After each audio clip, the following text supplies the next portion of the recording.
Yahoo! Hello, hello, hello mga masters and mga ka-G! Good morning, good morning, good morning sa inyong lahat dyan sa Pilipinas at sa buong Asian countries.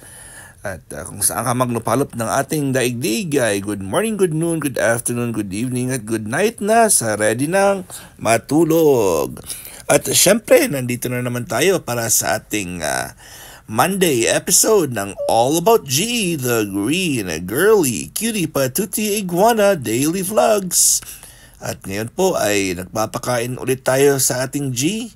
Siyempre, ang kanyang watermelon na paboritong-paborito niya. Pero siyempre, dahil po ay conscious na naman po ang ating G. Tingnan mo, ay naghihinto po siya, umihinto siya sa pagkain. Pag nakikita niya, binibidyohan po siya. Sabi niya, ito na naman ang daddy ko. Ginagawa na naman akong pulutan. Sa kanyang kwento. Ayan, mga masters at mga ka-G, anong balita po sa inyong dyan, sa inyong lahat dyan? Ako'y labis na nagpapasalamat sa outcome na naman ng ating 14th Bahay Kulitan Premier Marathon. Siyempre, ako po yung ating host for the first batch. 12 noon to 5 p.m. And ang ating Yams OFW Vlogs. Ang second batch natin from 5:30 to 7:30 in the evening. Followed by ang aking Beshi Merle Estany Vlog from 8 o'clock to 10 p.m. Ayan, at kanta-kantahan, sayahan, kulitan, at dikitan. Yun lang po yung ating ginawa. At maraming salamat sa lahat po ng mga umakyat, nakipag-kulitan, syempre kantahan, at malaki ang tulong po dahil syempre kung ikaw po yung host, mahirap din pag solo-solo mo lahat, 'di ba mga masters and mga ka-G. Kaya po mas very blessed at very lucky po tayo dahil po meron tayong mga kaibigan na willing talaga makipag syempre hindi naman siguro waste ang tawag dyan, ay share siguro. Hindi naman pwedeng sabihin nag-waste ng time nila kasi hindi, for sure ayaw naman nilang sabihin yan na nag-waste or gumastos o kasing waste is hindi siya productive, di ba? Parang basura po yung waste. Ang ibig sabihin ng waste, ang share siguro or naghandog ng kanilang precious time para po ay makatulong at makipag-jamming at makipagkantahan. At siyempre, hindi naman natin pwedeng kalimutan ang lahat ng mga members natin, mga friends natin na gumawa talaga ng kanilang mga premieres, mga premiere videos po nila. At yung iba ay hindi nag-premiere. Katulad ko, ako ay nagre-replay na lang po dahil po ay sobrang busy sa aking buong linggo. Kaya po yung aking All About G na lang po ito. Ito usually yung nagagawa, ang aking nalalagay po as replay.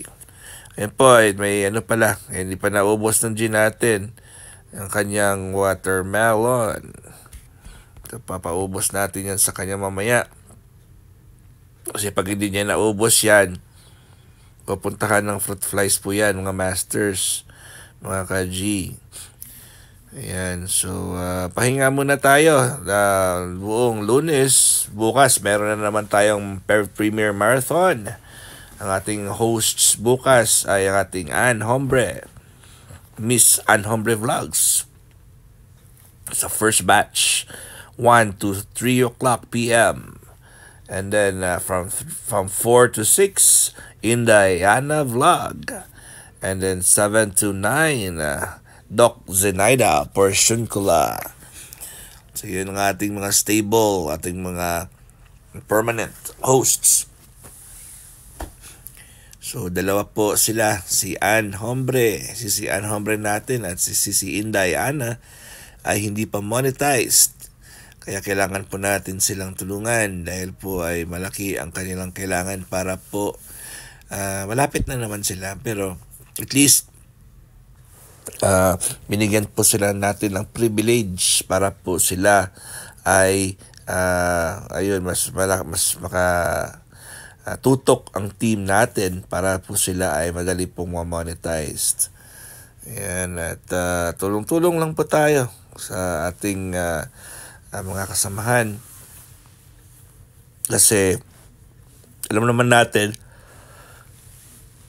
lahat tayo ay dumaan dyan, di ba? Sino ba sa atin dito hindi nangailangan ng tulong, di ba? Lahat tayo ay dumaan talaga dyan sa stage. Kumbaga tayo ay nangangailangan ng tulong. Di ba? So, yun po. At ako po ay mag-greet pala kasi sabi ng ating isa sa ating mga beshi, si Ella Best Friend, Simple Ella, at sa kanyang BFF kay Bro Deck. Happy month anniversary po, happy wedding anniversary. Nagsabi si Beshi, si Ella Best Friend sa akin na anniversary daw nila July 8, which is Monday.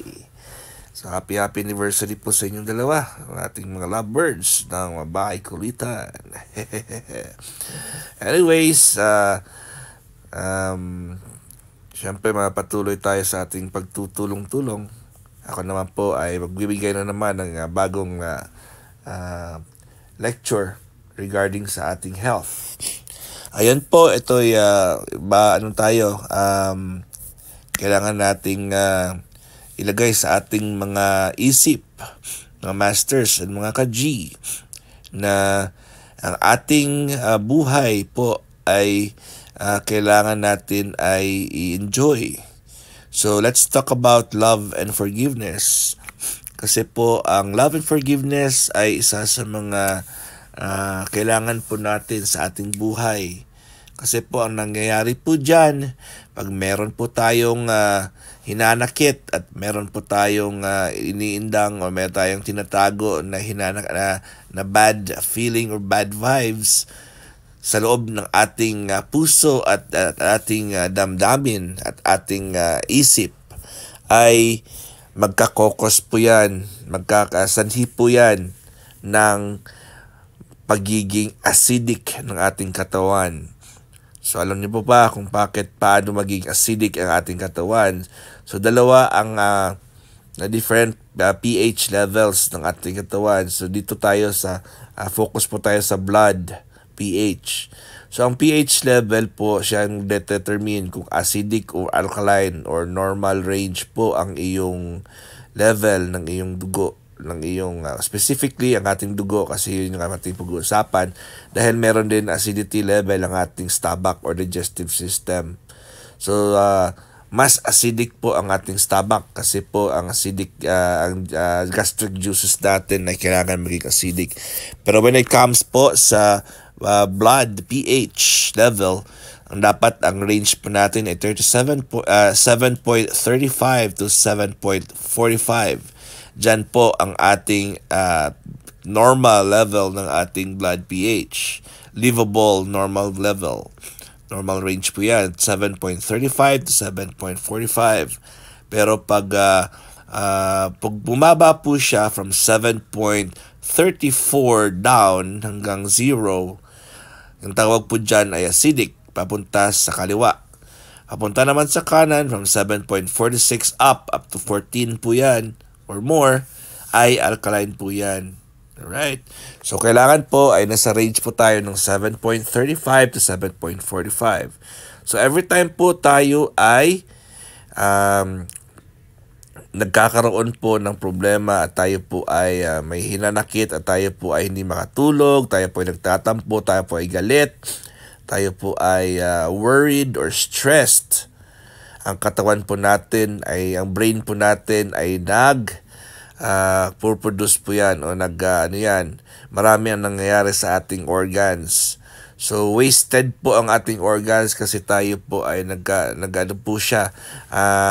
nag-create po tayo ng acidic environment. So ang mangyayari po dyan, pag acidic environment po yung iyong katawan, yung blood natin magiging acidic, ay lahat ng mga organs po ay magkakasakit. Pero ang mangyayari po dyan ay hindi muna sila directly na mag-shutdown or magpakita ng mga signs and symptoms. Ang gagawin po ng mga organs natin ay they will try to compensate.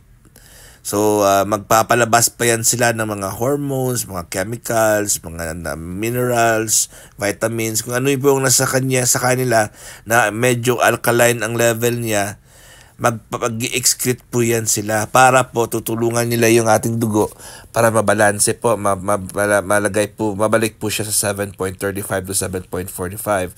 So it means na every time na tayo ay stressed, every time na meron tayong acidic blood sa ating katawan, ay naglo-lose po tayo ng mga vitamins and minerals and mga important elements sa katawan natin, which soon pag hindi po natin na-replace po yan, hindi po tayo umiinom at kumakain ng mga masustansya ng mga pagkain, at yung iba dyan ay hindi nagtitake na ng mga vitamins nila at supplements, ang problema dyan in the long run ay mababurn out po yung mga organs natin. Kaya kailangan po natin talaga ang magiging happy at good vibes lang po tayo at huwag magalit. So yun po.